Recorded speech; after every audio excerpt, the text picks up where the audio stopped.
Tapis rouge à Cannes, non pas pour le cinéma, mais pour le MIPCOM, le marché international des contenus audiovisuels. Des contenus que se partagent désormais des supports comme les télés, bien sûr, mais aussi Internet et les téléphones portables. Cette année, l'accent a été mis sur le Canada, une bonne opportunité pour découvrir ce marché nord-américain et son organisation. On commence avec Téléfilm Canada. On est une société d'État et on administre un programme pour aider à financer les séries télévisées et les longs métrages. Donc on travaille en collaboration avec le gouvernement canadien, mais aussi on gère les programmes pour le Fonds des médias du Canada.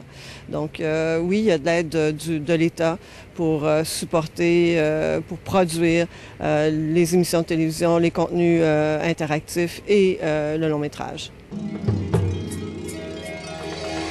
Présent aussi sur le salon Canada Media Fund, une organisation sans but lucratif qui distribue chaque année 375 millions de dollars canadiens pour financer des projets de la télévision canadienne, mais aussi de l'industrie des médias numériques.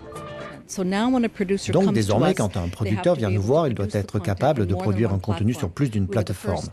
Nous étions la première organisation au monde à qui le gouvernement fédéral a demandé de le faire. Et des pays du monde entier nous l'ont demandé. Comment cela fonctionne? Parce qu'on a des communautés très différentes, avec des télévisions linéaires et numériques.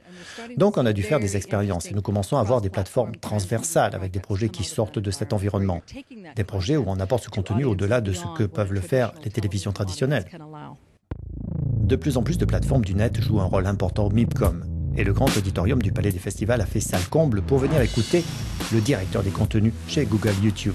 YouTube qui vient d'annoncer le lancement de 60 nouvelles chaînes de télévision à la demande en Europe, dont 13 en France, et qui viennent compléter les 100 chaînes disponibles aux États-Unis.